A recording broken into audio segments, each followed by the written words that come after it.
Thank you so much, everybody, for joining today's First Friday with Erich Eichstetter.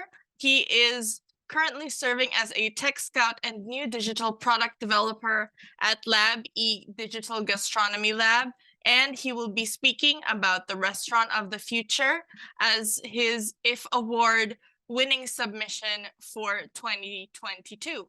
I turn it over to you, Erich. Thank you very much for the introduction.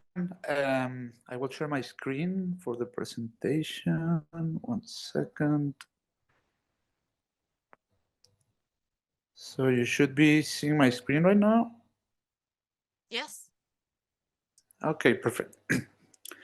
So, as Nicole mentioned, I work at BCC Innovation and specifically at Lab B Digital Gastronomy Lab, which is, well, I will explain a little bit about what our organization is and its activity. So, BCC Innovation is the first research and technology center specialized in gastronomy and currently the only one in the world. Um, but to go a little bit back in history about how it started. So in 2011, Basque Culinary Center was founded by these chefs that we see in the picture. These are the, some of the most iconic Michelin-starred chefs in the Basque Country. Basque Country is a province in north of Spain, and it's peculiarly known for its concentration of high-end restaurants and a strong culinary tradition. So these chefs, um, they gathered together and they went to Mondragon University with the idea of opening a culinary school. And the response was, why don't we open a culinary university with a bachelor degree? And so that was the departure point. Today, Basque Culinary Center offers a master in science and also a PhD in gastronomic science, which is also at the moment the only one in the world. So far, two PhD theses have been completed. So there are two doctors in gastronomy graduated from BCC. This is our international advisory board. So these are very high profile chefs from all over the world, America, Japan, Asia, and so on. From America, here's Dan Barber, Dominic Crenn, and all the others are major players in the culinary world. So that said, we as Species Innovation have little or nothing to do with the faculty and everything that is related to academics and these kind of things. We we are related in terms that we operate in the same facilities and we have activities together. But in general, our goals are completely different. The goal of the faculty is to generate knowledge for students. Our goal is to generate knowledge for organizations, governments, companies, and so on. So from Basque Culinary Center, um, as I mentioned, we execute projects. These projects could be for the Basque government, Spanish government, or for the EU. They usually public grants or calls for grants or innovation challenges. That's one of our source of incomes. Other source of incomes could be working with corporates that have specific challenges on how to address different problems regarding food.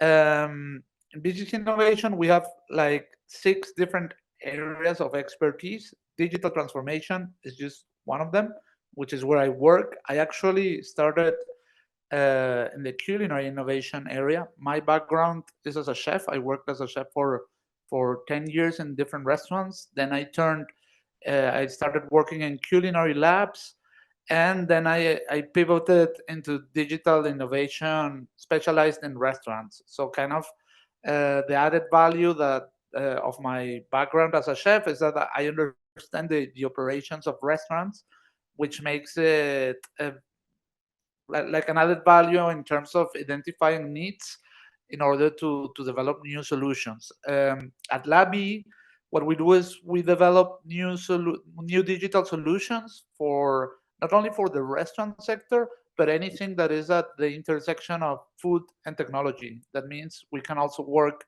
developing digital solutions. When I say digital solution, this could be hardware or software. It could also be for homes, for instance, a diet app or these kind of things. Or this is also something we do. So, but BCC Innovation as a whole, we have these 6 areas. So two big and separated areas that are research and innovation. So in the research, to be a research and technology center in Spain, to be accredited as such, 20% of our staff needs to have a PhD. And these PhDs are concentrated in this area, in the research area.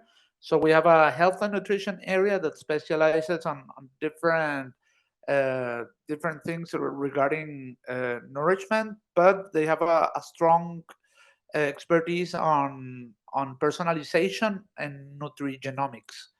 So everything related to the microbiome and how this information can be applied in order to personalize diets. Then we have a sensory analysis team. This specializes in consumer behavior, mainly of food, but also of food interactions with, uh, for instance, we at the digital transformation area, we work with them to test a piece of hardware, for instance, to develop or design a UX, a user experience. We apply the same science for this. But mainly what the sensory analysis team does is testing food products. So this could be, let's say there is a tasting where there are 6 different types of milks tested in order to see how they behave making foam for a coffee, to give a specific example, right? Like these very specific applications, that is what the industry demands.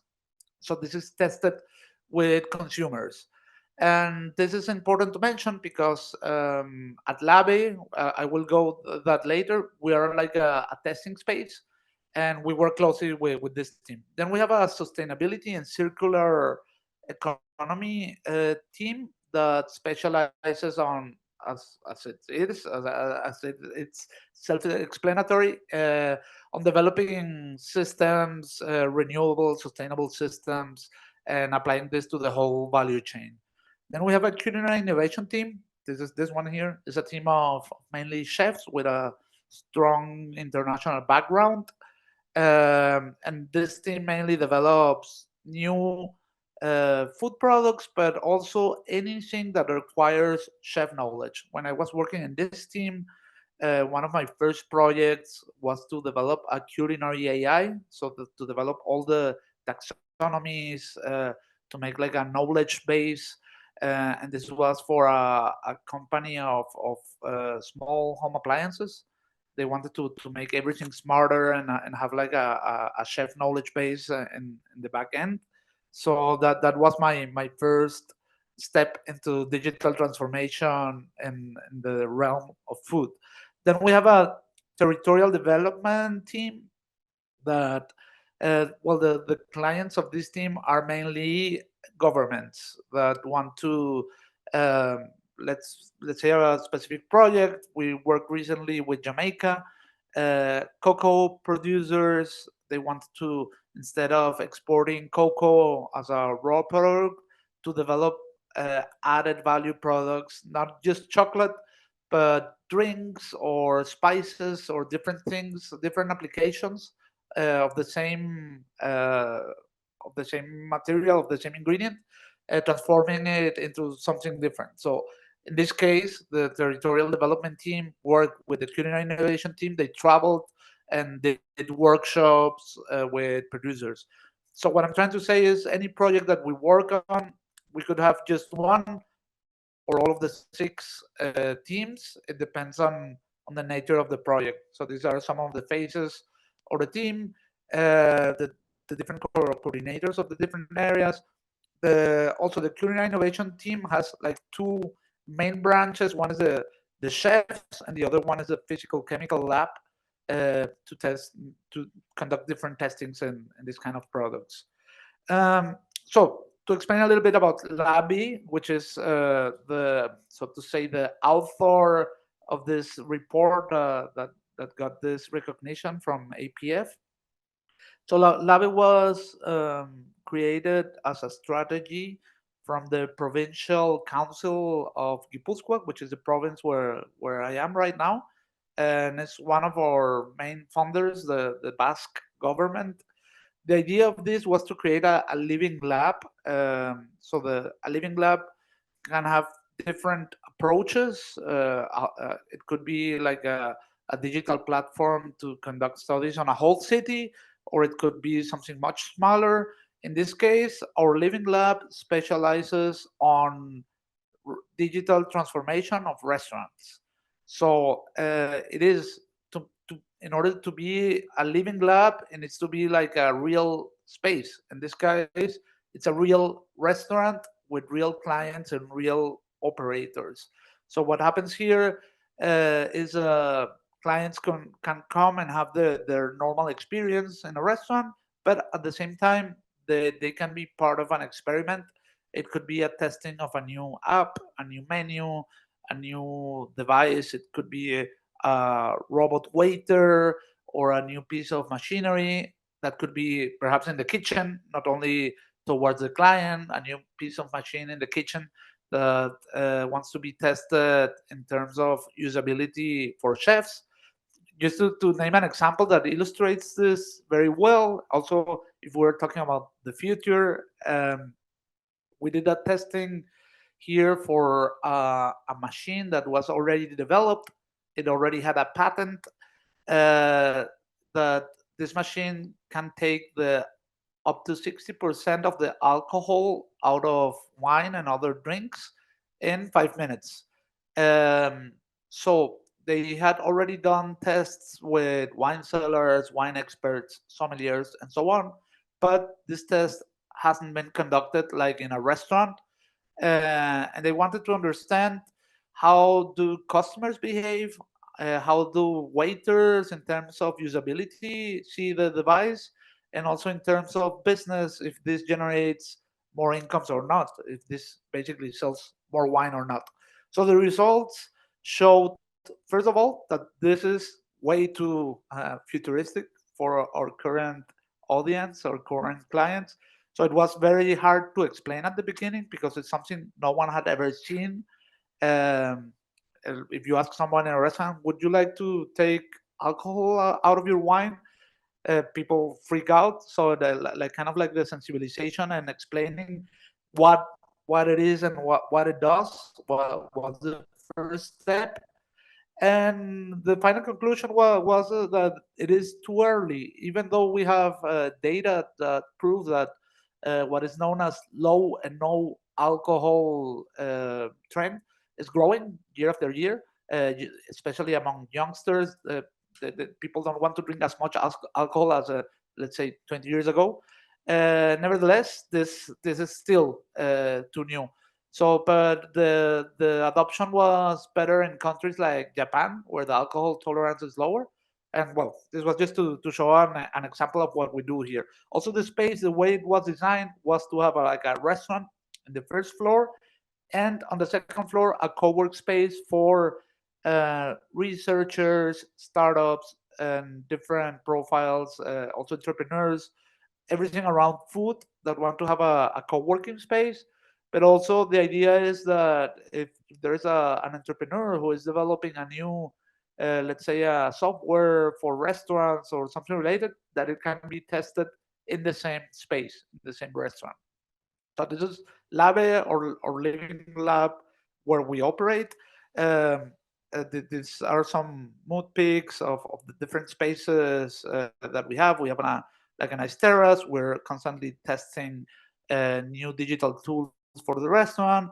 We also conduct different innovation workshops for different purposes. And kind of our pillars is open innovation and human-centered design. So everything we do starts from a need that we identify among users, and then we look for possible solutions. So now going into the report, that is the so this report was published on December last year, and it's interesting to see how many of the predictions we did have been accomplished just this year. We wanted to make like a picture of how the digital restaurant looks today, and we had to narrow it down to Spain because it's very hard, especially when it comes to restaurant software. We have seen that even in Europe, from one country to another, everything changes, and so that there is a lot of things, and it's very segmented. So we specialized in Spain to understand how it looks like here. So the idea was to explore the impact of digital technologies in the restaurant industry and to examine trends, future predictions, and case studies. So the report is available at APF. You can download it. We have it in Spanish, English, and also Basque if you want to practice your Basque. Um, so here, also again, talking about user-centered design, this was the first exercise that we did. So also to talk a little bit about the methodology. Um, this report synthesizes the work that we have done since Labe opened about 3 years ago. So since we started, we have been working on different projects where we conduct interviews to chefs, waiters, and different people across the restaurant value chain, and all of these insights were synthesized into this report. So this is like kind of like if we talk about users, these are kind of like the different roles of user roles or users that you can find in a restaurant. So everything works around the client experience, but like let's say someone who works at the back of the house could at some point get out of the kitchen and serve something. So it gets the roles of a server from the front of the house. Someone from the front of the house can make some, perhaps has a task working on social media, so it also has promotion and so on. So there's a lot of overlapping among responsibilities within a restaurant. Especially there are a lot of restaurants that there are only 5 people working and everybody does everything. So this is also something we took into account in our report. So the current state of uh, digital devices in restaurants, the we have seen like a crazy transformation just in the last 10, 15 years. Uh, 20 years ago, no one or very few people did reservations online. Nowadays, just today I saw a report that 65 of the reservations are digital here in the Basque Country. For me, that's a low number. I'm quite sure that in the USA, then the number is higher. Things like, well, there was also like a major acceleration due to COVID. Uh, just to give an example, there was a lot of cash payment here in Spain, like, and now just after COVID, every single restaurant accepts credit cards. And that's also an indicator of digital transformation of the sector. So we did this restaurant technology landscape. We did this on December 22 at the moment of publishing the report. And the moment we published this, it was um, the largest um, the largest landscape of solutions that you could find in Europe. Just after that, I think two different reports made like larger of this one, but this one specializes only in Spain. So we created 16 different categories of things that can be digitized in the restaurant. So intelligent machinery, planification and logistics, AI and creativity, and so on, right? Like, just to name some highlights here, AI and creativity, we had like, or here in intelligence, better said, we have some examples. Delectatec is a company that we work closely with them. They're based in Barcelona. and what they do is they apply big data for restaurants. For what? So let's say I'm going to open a burger restaurant in a specific neighborhood in Madrid, right? So with them, with this technology, I could know a lot of things. First of all, how many burger restaurants are there, which is the average price, which is the one that is posted most online. Also, with even which are the peak times of people walking around a specific location. So this what this allows is to make like a express market study, so to say, that gives a lot of useful information before opening a restaurant. Other examples, La Dorian, this is another startup. This one is based in Madrid. What they do is they call it, or better said, this is called phygital marketing, which is a combination of physical and digital. And let's say I'm going to walk into a restaurant, and this restaurant has screens for whatever the menu and these kind of things, but there are also cameras around. So these cameras, they identify me as a subject, and it's not the same. So they can identify my genre, my age, and also perhaps with my clothing, it can have some information about style and preferences. But also if I'm alone or with a couple or with a family or with kids, it will launch different recommendations or a complete different menu. So I will see a complete different a personalized offer, and this has proven to boost sales up to 40%. So these are the kind of things um, that tend to be really really interesting for restaurants. Another that is not here because this was regarding dark kitchens, delivery, and so on. This is not on this because we identified this just this year. It's a new company that what they do is this is known as virtual brands. So let's say I'm at home, I'm scrolling down on Instagram, and I see, let's say, a nice pizza place. Well, so I ordered this pizza and I get my delivery, and that's it, right? As a client. But in the back, what happens is that that pizzeria, it's called, let's say, Paul Pizza. But next to my house, there is a place called Luigi Pizza. So Paul Pizza hires Luigi Pizza for them to cook their pizza just for delivery. So Luigi Pizza becomes a dark kitchen for this other brand that only exists on the internet. So this concept of virtual brands was really exploited by this startup called, I think it's Uptown Cloud or Cloud Brands. Uh, what they did is, so they provide uh, all the ingredients for these restaurants that serve as distributors, and it's a complete new model of restaurants that hasn't been seen before. Well, even dark kitchens is something that the first time I heard it was around 10 years ago, and it was something really new and innovative. And after COVID, this even became a problem here in Spain. There are even new laws that regulate how big and what places are dark kitchens allowed to be. So this just to show a few examples. So then we did. This was the current state of digital transformation. Then we did an exercise of speculative design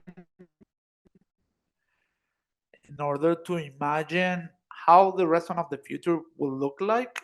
For this, we identified technologies that already exist in other industries and how this could be applied to the restaurant sector. At any moment, have we invented anything? So this is speculative fiction, not science fiction. There's a difference. Speculative fiction is based on things that exist. Science fiction is inventiveness and fantasy, right? So just to show a few things here, we did like two infographics, one for the back of the house and another one for the front. And again, here to see a few things that we have thought of. This is all explained into detail in the report. But for example, we imagine that in the future, and with privacy, let the restaurant know if you have any food restrictions, dislikes, allergies, preferences, all the information that could be useful, or even a historic of things that you have eaten, so you don't eat the same again. Or if you like to eat the same every time, well, then that, I mean, like a personalization device that connects people with restaurants. This is one of the things that we saw.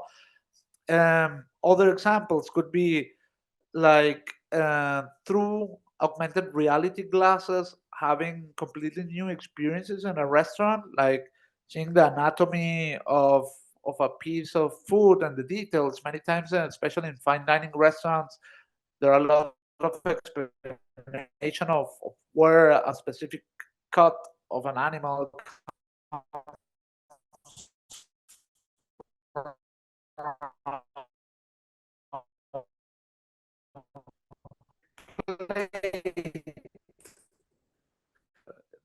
in this with this technology.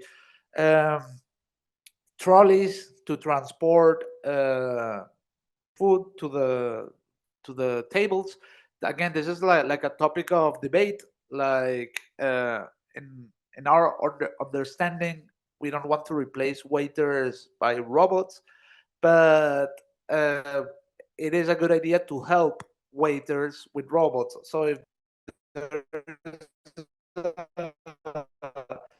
a trolley that goes to the kitchen back and forth 20 times, uh, carrying a lot of weight, that allows the waiter to spend more time with with the guests, which is the idea. You might also wonder what these ghosts are that you can see. Well, again, uh, augmented reality glasses are just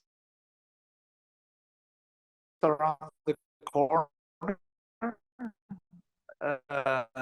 It's just a matter of time until they're massively adopted,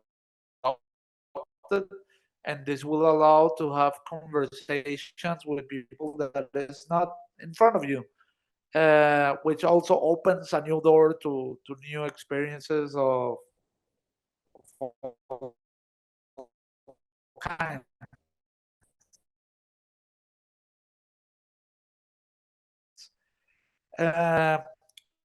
Here we have some more examples. The day we did the report was all this boom with NFTs and explaining like different things, pairings or your wine or these kind of things. Uh, Again, only very specialized and high-end restaurants can afford to have a sommelier, and this could the skills of a human sommelier, because there's a lot of human sensitivity involved. But I mean, it can help. It's better than nothing, so to say. That you will have served later, having as I said, conversation with people that is these screens are things that we see already in restaurants today. So it won't be a wonder if we see them in the future. So, and if we go to the back of the house, like the waiter walks without carrying any weight, uh, virtual classes. This could be people visiting the kitchen from somewhere else and having a virtual reality experience and better process, or having a cooking course, or a chef doing a for sure. We will see robots. We already have many robots in the kitchen for different applications, but especially with repetitive tasks such as flipping burgers or taking baskets out of a fryer. All of these things will probably be automatized. Then this kind of surfaces, I'm already seeing restaurants that are already starting to work with it. And this is nice because the moment we did this was only on the domestic domain. We hadn't had any reference of a restaurant using. So these are basically surfaces that look like stone, white stone, but they conduct heat and electricity. So this means you can put a pan and heat it, but you could also put blender on top of it and get electricity. Other things that we see here, well, indoor farming, like vertical farming. Uh, we're not super sure that this is something that could end up in restaurants. It will be the market that will determine which of these things will happen and which not. There are restaurants that have already that work under this concept of having um, indoor farming in the restaurant. We ourselves had a vertical farming unit here, but it was too labor intensive, so we're not using it at the moment.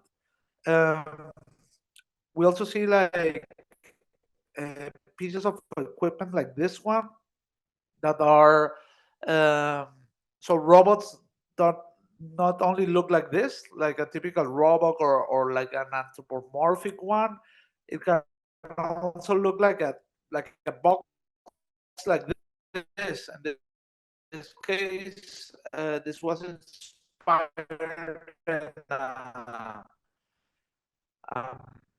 machine of a company in the United States called Picnic. They have this machine that from flour to pizza. So it does the whole process of kneading, adding the toppings, baking, cutting everything, and just one pipeline. Storage room automation. You arrive as an operator is to check your day plan, your production plan, and then go to the different storage rooms to collect the ingredients that you need for your production process. So we believe this can all also be automatized so that you place an order of the things that you need from a storage room, and this can be placed in a trolley and sent to the kitchen. And what is even or as important is having all the stocks and inventories updated in real time. This is again things that we're working in our product development projects. Some of them are related to automatizing inventories or automatizing uh, everything that is related um, to supplies and logistics of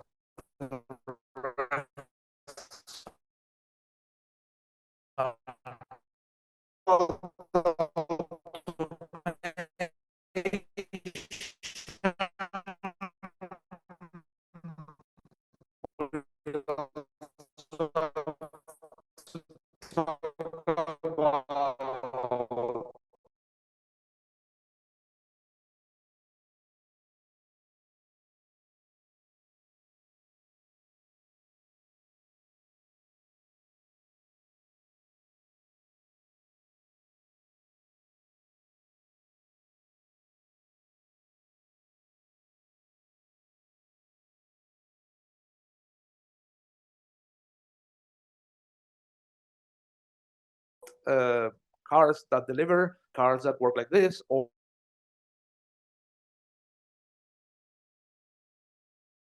these really little trolleys that are implemented in Europe and is expected to be implemented this year. There are already some pilots that has been already being tested in Israel, but at the moment is at a very experimental phase. It's not something that we expect to see in the short term, mainly because there are new laws and logistics and things that have to be developed in order for that to happen. Um, So if we see all these technologies, one of the main challenges that have restaurants that want to get digitized is there are so many things that a restaurant has, like so many different softwares for your thing. But then you have also your point of sale system, and which has to be linked to your accountability system, and that and with your inventories and with the recipes that have to be linked to the cost of the ingredient, because this is not as easy as it sounds. Every time there needs to be like a new API to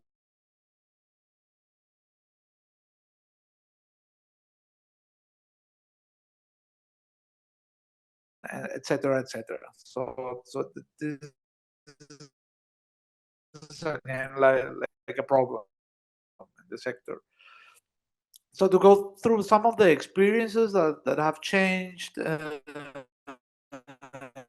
the last year, of course, artificial intelligence and automation. So chatbots, well, ChatGPT, of course, is something that has changed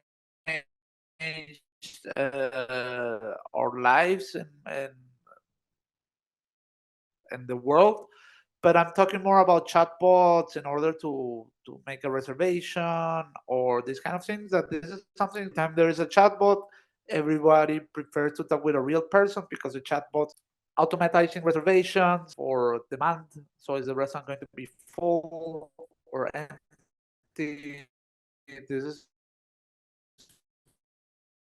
very valuable information for restaurants. We've seen already like shift planning softwares that have this kind of technology, so that restaurants can properly plan how many persons to have working, let's say for the weekend. And there are many variables. It could be weather, could be if there is an important event like the final World Cup of something. So they did all of these things alter the influx of customers. I mentioned uh, I'll, I'll, like self-driving cars for delivery. This is a real example of Domino's doing this already. So this is not science fiction. This is some. Also, when it comes to food production, this is um, for us like a nice story. We used to run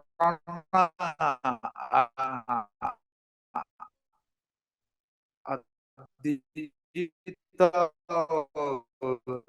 uh, like a food restaurant technology accelerator for startups.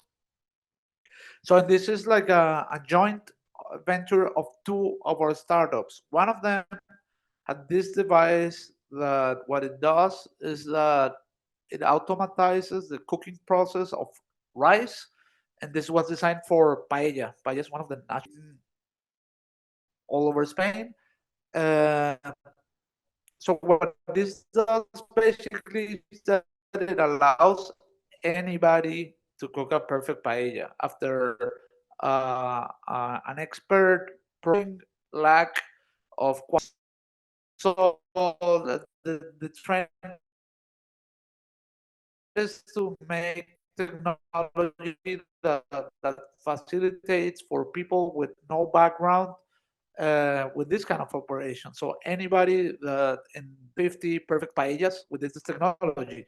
So then the reflection was, what if we, instead of using a person, we use an arm robot to execute the paella? Because basically what the person needs to do is just to throw some. So it did, and now this 5 times 2. with a interesting. If you Google paella, a lot of noise in the media, and we're very proud because this is something. So as I mentioned, personalization to new digital. Also, to name an example, at the Harvard Innovation Lab, and what they did is it was a startup there.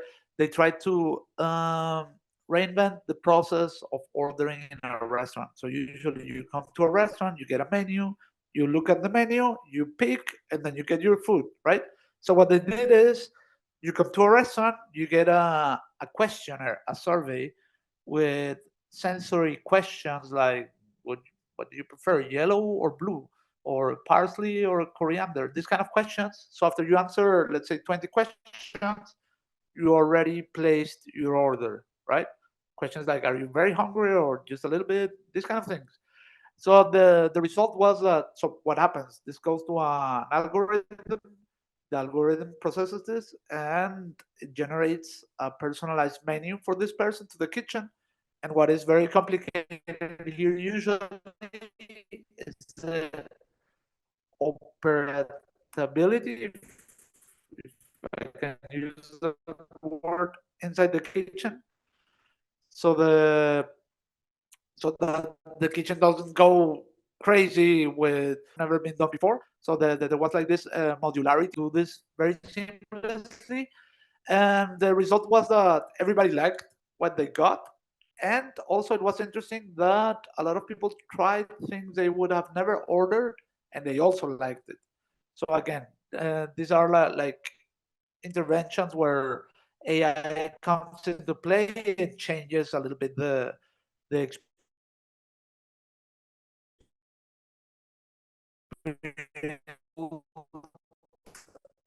uh, dynamite.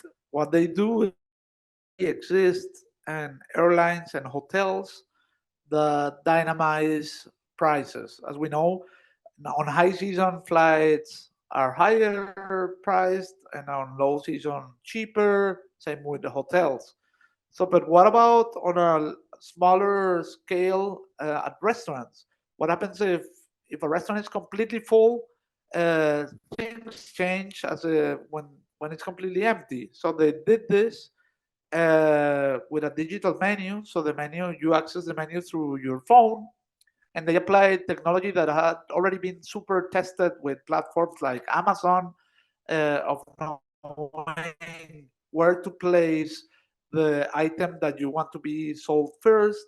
So imagine the restaurant is completely full, and then they place an offer that is something really that goes really quick out of the kitchen. So this gives some breath to the kitchen to get to solve the whole mess of having a super full restaurant and orders flying in.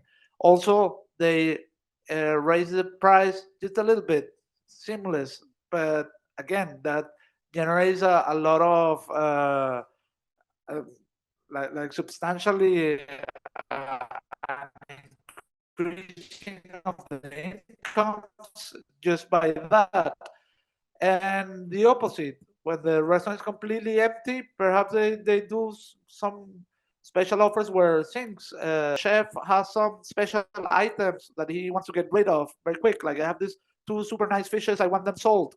Well, this could also be like shown first in the menus, like the recommendations a waiter would give you normally. So again, these are technology applied to the restaurant experience.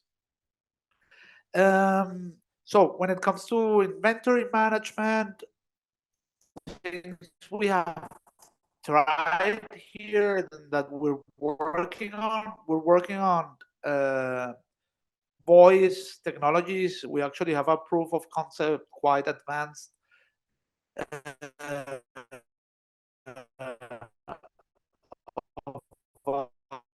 a piece of software that allows operators to do their whole inventory. By the inventories in restaurants are done by two people. One is counting everything, and the other one is taking note. And then it goes to, in this case, the idea is to walk through with an Alexa device, with a Siri device, just dictate the items that you see: 6 bottles of olive oil of the brand, blah blah blah, 1 liter, and then it's already updated. Also for shopping lists, add to the shopping list, we need 6 bottles of olive oil of blah blah blah. These kind of things. We're also working on a different approach for the same problem, that would be adding AI cameras with artificial vision trained to detect objects, so that the inventory is updated in real time. So if you take a bottle of olive oil out of your shelf, it will be discounted of your stock, right? This is more complicated and more ambitious because the algorithm needs more training. And we don't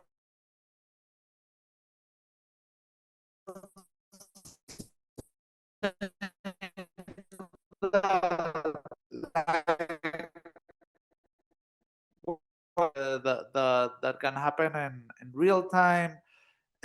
Also understanding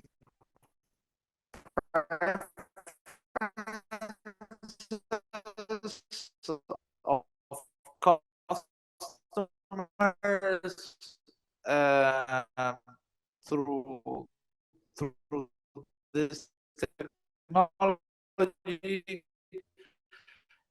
Uh, um, I mentioned the Electa Tech that studies, well, the Electa Tech, they can tell you uh, uh,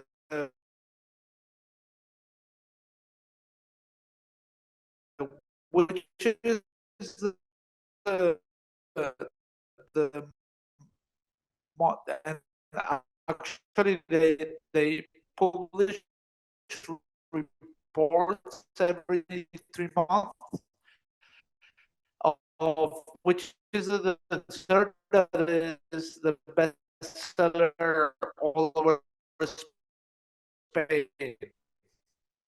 The answer Eric, is Basque cheesecake.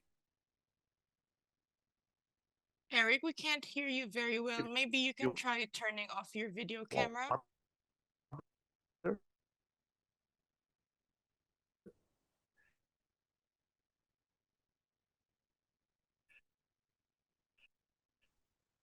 uh, uh, uh,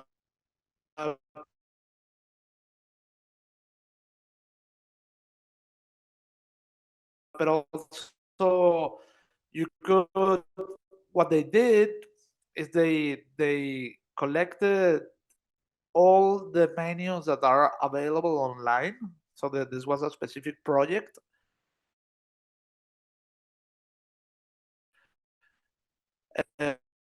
So people take pictures of menus and they post it on Google reviews, and that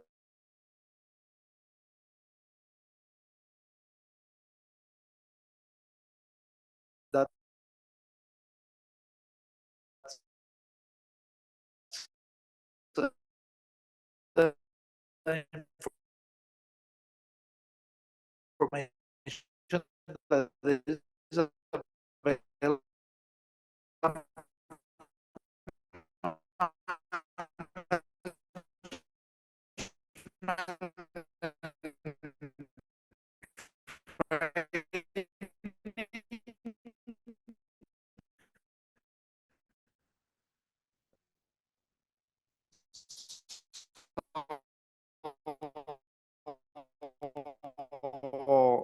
This is something that we know most restaurants don't provide training to their staff, except for the mouth-to-mouth training that you get in a restaurant, but it's complemented with a online course or this kind of thing. So this is something we also expect to grow in the restaurant of the future. Uh, Innovation in financial operations. This is something very transversal that we see all over the different industries, applying artificial intelligence to finance management. Also new interactions for the customers. As you mentioned, having glasses with augmented reality before, just like the one we see in the picture, seeing this or different kinds of things inside of a restaurant. QR payments became like a big houses, just walk out technology. You just walk out of a place and you already paid for what you consumed. So we see a lot of opportunities of innovation here. Actually, this is the most advanced segment of the restaurant, is everything towards the front of the house. Everything that is marketing, sales, payments is the most saturated segment of digital innovation.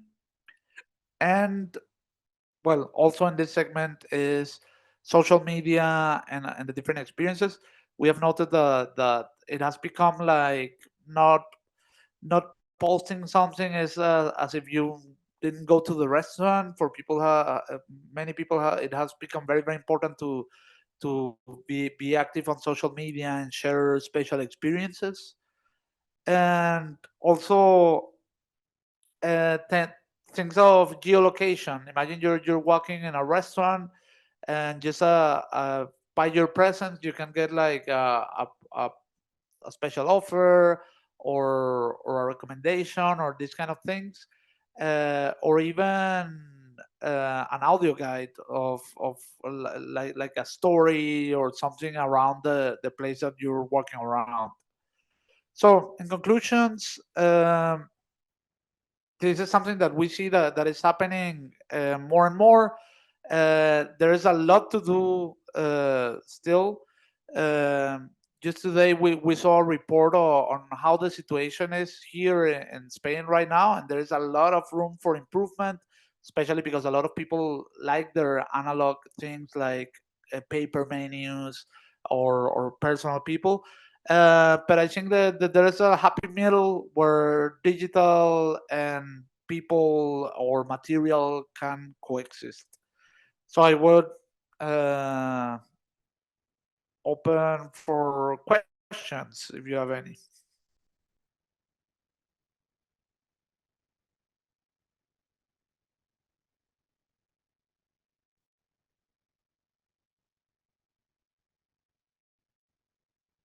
Hello, everyone. You can either raise your hand to ask a question or you may type it in the chat box.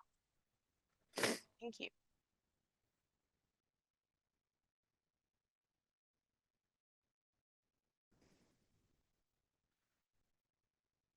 Well, in any case, you can also find me through LinkedIn. And if you want to go through any specific thing or if you see any collaboration opportunity, just reach out and I'll be happy to assist you.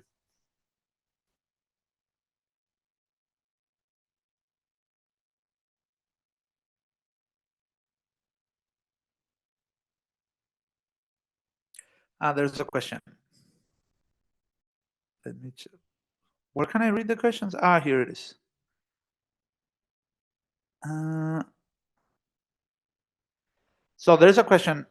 Is automation the only response to staff shortage? Well, we have the same problem here in Spain, especially after COVID. It turns out nobody wants, there would be a lot of people that work in restaurants for summer and after young people. And after COVID, all the young people became streamers or other kind of digital professions, not anymore like working in restaurants. Um, I don't think automation. Well, automation certainly will help staff shortage, but I don't think. And that there is even proofs of this. That there is this chain restaurant in the States called Itza, and they had this bubble effect. This was a restaurant with no people visible, that you would go and you would order through a tablet and you would pick everything from a shelf. So you had no interaction, and this had like, while it was something new and different, it had it expanded very quickly, and then the effect is that it had to close places after just very few years. Um, what this tells us is that people don't go to a restaurant just to eat. The human interaction is a very important part of the experience, like talking to a waiter or even complaining if something was wrong or asking for something.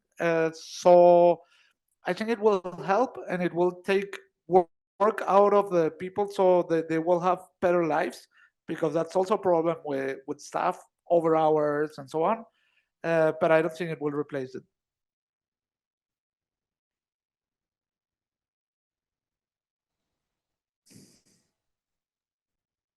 There's another question. How will these technologies contribute to reducing food waste? Well, there are many solutions already. The For example, there is one called Wino from France. In the United States, you have Lean Path.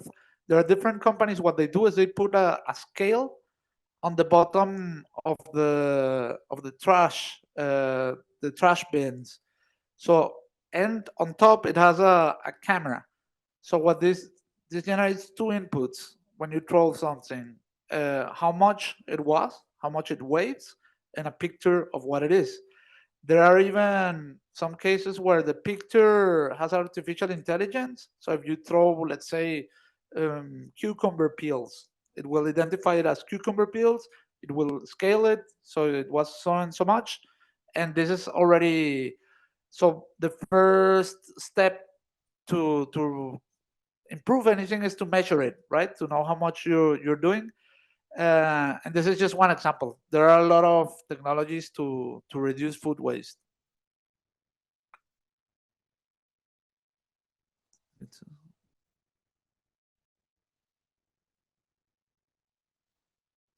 so let me do. So the question of John. So my question is opportunities for transfer knowledge to other industries for future thinking. You cover a lot of deep ideas which I team can be transferred, that generate transfer knowledge into other industries within the future thinking. Well, actually, what we did was the opposite. We took ideas from other industries and we translated them to the restaurant to think how it could be applied, right?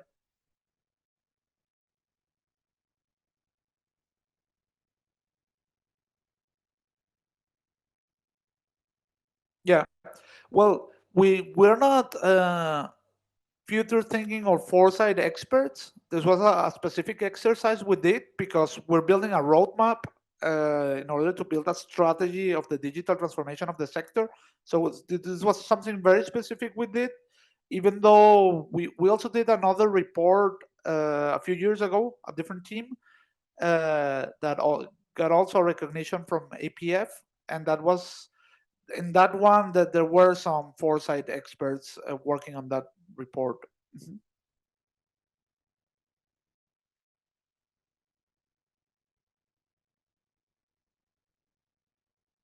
Some early entrants in automated kitchens are failing. I'm thinking of the robot pizza group. How can kitchens take on the risk of this tech, given the tight margins? Well, that's a very good question, because making a completely automatized pizza place is very expensive.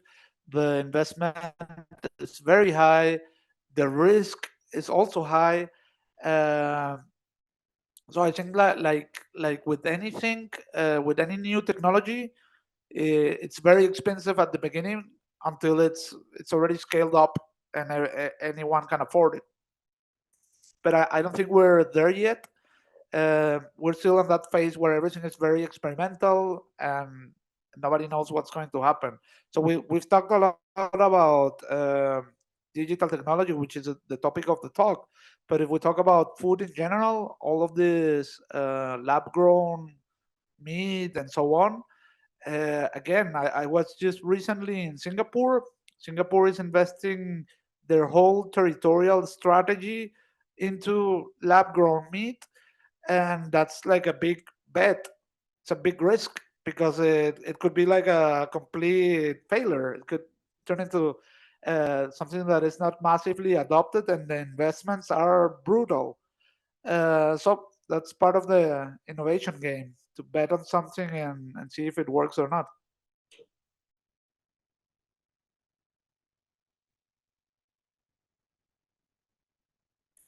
I don't know if there were some questions before. Thanks everybody for the kind words.